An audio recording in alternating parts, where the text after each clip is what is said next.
Hello everyone, welcome to our YouTube channel. This is Vikas Kumar on my YouTube platform, Agriverse Education. Friends, this is our lecture series PIB Vani, in which we will discuss the important press releases of PIB that will be helpful for your upcoming exams like NABARD Grade A, RBI Assistant Grade B, SEBI, UPSC and other state PCS exam. So let's begin the video.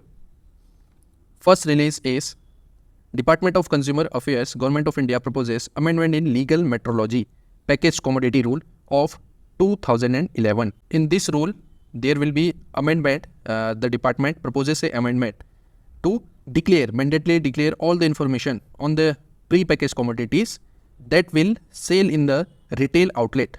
यानी कि बात यहाँ पे ये हो रही है कि ये अमेंडमेंट में ये बात करी गई है कि जितना भी प्री पैकेज कमोडिटीज़ है उसमें सारी डिटेल्स मैंडेटरी वहाँ पे इंक्लूड करनी पड़ेंगी. जितने भी आपके रिटेल कस्टमर है, मैन्युफैक्चरर है, पैकर्स हैं, इंपोर्टर हैं, तो उन लोगों को वो सारी चीज़ें डिक्लेयर करनी पड़ेंगी. तो जैसे कि कुछ मैंडेटरी इन्फॉर्मेशन है, name and address of the manufacturer, packer या फिर इंपोर्टर जो भी है, कंट्री ऑफ ओरिजिन या कॉमन या generic name of the commodity, net quantity कितना है उसका, month and year of manufacture, MRP, unit sale price and best before या फिर यूज़ बाय डेट, जो कि इसमें लिखा रहता है एक्सपायरी डेट. तो ये सारी चीज़ें यहाँ पे इंक्लूड करनी पड़ेंगी. तो ये एक अमेंडमेंट की बात करी गई है. अब जो ये रूल की बात हो रही है तो ये कुछ ही प्री पैकेज कमोडिटी में एप्लीकेबल होंगी. कुछ ऐसी कमोडिटी है जिसका यहाँ पे एक्सेप्शन बोला गया है, जैसे कि द कमोडिटीज़ जिसमें मोर देन 25 किलोग्राम्स या 25 लीटर्स की क्वांटिटी हो, इसमें ये रूल एप्लीकेबल नहीं होगा. दूसरा, सीमेंट, फर्टिलाइजर्स, एग्रीकल्चर और farm produce sold in bags above 50 kilogram, अगर 50 kg से ऊपर है उसका, तो वो इस रूल के अंडर नहीं आएगा. अगला है package commodity mean for industrial consumer और इंस्टीट्यूशनल कंज्यूमर, तो उस केस में भी ये जो रूल है वहाँ पे अप्लाई नहीं होगा. अगला है union minister of corporation Shri Amit Shah inaugurates Pradhanmantri college of excellence build at a cost of 486 crore for all 55 districts of Madhya Pradesh. तो मध्य प्रदेश के जितने भी डिस्ट्रिक्ट्स हैं तो वहाँ के लिए इतना फंड यहाँ पे रिलीज़ किया है. प्रधानमंत्री कॉलेज ऑफ एक्सेलेंस बनाए जाएंगे जिसके अंदर जो न्यू एजुकेशन पॉलिसी है उसका इम्प्लीमेंटेशन किया जाएगा. जो भी प्रैक्टिकल स्किल्स हैं, वोकेशनल ट्रेनिंग है और जितना भी रूल है उसको पूरे के पूरे तरीके से अप्लाई किया जाएगा. और मैं बताना भी चाहूँगा कि मध्य प्रदेश भारत का पहला स्टेट था जिसने न्यू एजुकेशन पॉलिसी को इम्प्लीमेंट किया था. तो मध्य प्रदेश का जो एजुकेशन पॉलिसी में हिस्ट्री है वो नंबर 1 पे है. इसके साथ साथ यहाँ पे बात करी गई, अमित शाह ने बोला भी कि जो आर्टिफिशियल इंटेलिजेंस है, डाटा एनालिटिक्स है, आपको पता भी होगा कि आजकल के टाइम पे ये बहुत ज़्यादा ट्रेंड में है. तो इन चीज़ों को भी यहाँ पे डिस्कस किया कि इनका क्या रिलेवेंस है इन द फ्यूचर और कैसे मध्य प्रदेश ने जो इंजीनियरिंग और मेडिकल साइंस था उसको मदर टंग में भी यहाँ पे कोर्स का यहाँ पे एक ऑप्शन दिया था. तो ये सारी चीज़ें डिस्कस करी. इसके साथ साथ इन्होंने ये बोला कि जो नया जनरेशन है, इंटरनेट, आर्टिफिशियल इंटेलिजेंस, जो मैंने पहले बात करी थी, और इसके साथ साथ कुछ प्रोविज़न है नेशनल एजुकेशन पॉलिसी में, जैसे प्रैक्टिकल है, स्किल डेवलपमेंट है, वोकेशनल ट्रेनिंग है. तो ये एक जो विकसित भारत का एक विज़न है प्राइम मिनिस्टर मोदी का, तो उस चीज़ को भी यहाँ पे ये प्रमोट कर रहा है. इसके अलावा अगला है India's total export estimated to grow at 5.4% in June 2024. तो क्यूमुलेटिव एक्सपोर्ट जो था अप्रैल से जून का, उसमें ग्रोथ देखने को मिला है 8.60 का. तो इसके अंदर जो कॉफ़ी है, कॉफ़ी के एक्सपोर्ट में आप देख सकते हैं कि 70% का उछाला है. इन टर्म्स ऑफ वैल्यू, यहाँ पे वैल्यू की बात हो रही है, $0.12 बिलियंस का पहले 2023 में था, अब वो 0.20 जून के क्वार्टर में यहाँ पे इतना एक्सपोर्ट किया गया है. इसके साथ साथ यहाँ पे ऑर्गेनिक, इनऑर्गेनिक केमिकल्स का भी इंक्लूड किया है. टोटल इंपोर्ट्स की बात करें, एक्सपोर्ट को छोड़िए, अप्रैल जून का जो क्वार्टर था इसमें 222.89 बिलियंस इतना खर्च किया गया इंपोर्ट पे.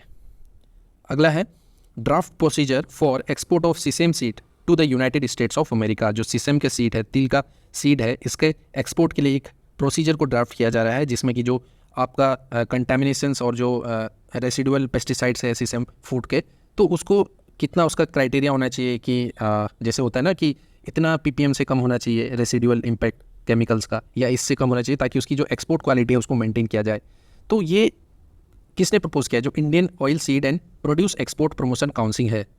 तो इन्होंने ये प्रोसीजर को ड्राफ्ट किया है और ये डिपार्टमेंट को बोला है कि ये एक प्रोसीजर है, इसको ड्राफ्ट करना पड़ेगा ताकि जो एक्सपोर्ट है सीसेम सीड का वो यूरोपियन यूनियन के जो मैंडेटरी उनके यहाँ जो स्टैंडर्ड्स हैं उसको ये फॉलो कर पाए. अगला है kharif crop sowing crosses 575 lakh hectares.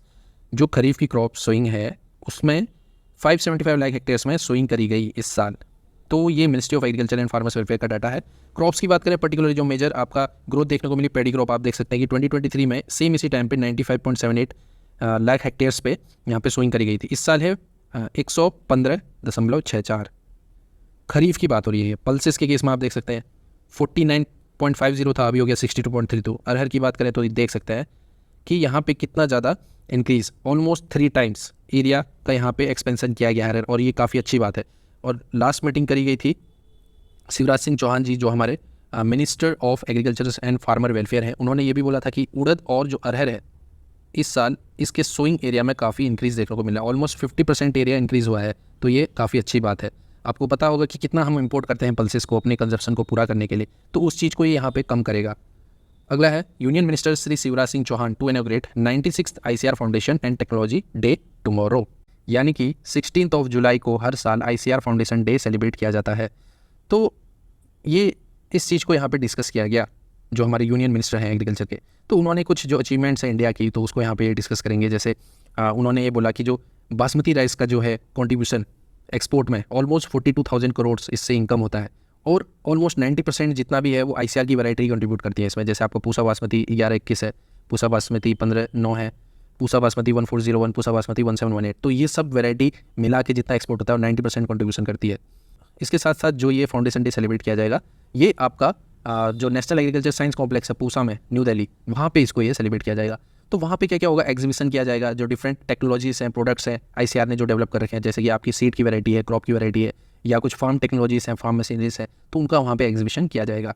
और इसके साथ साथ उन्होंने कुछ और अचीवमेंट्स को डिस्कस किया कि हॉर्टिकल्चर प्रोडक्शन, अगर हम बात करें 1950s में था 25 मिलियन टन्स, ये 14 फोल्ड्स इंक्रीज़ हो गया 355 मिलियन टन्स इन 2022 to 23। और मिल्क प्रोडक्शन की बात करें 1951 में था ये 17 मिलियन टन्स, और अभी अगर हम देखें तो 230.6 मिलियन टन्स। तो कहीं ना कहीं जो ICAR है, Indian council of agriculture research, इसका बहुत ज़्यादा कंट्रीब्यूशन है, जो रिसर्च एंड डेवलपमेंट और जो एक्सटेंशन के फील्ड में इन्होंने एग्रीकल्चर में काफ़ी ज़्यादा कंट्रीब्यूशन दिया है।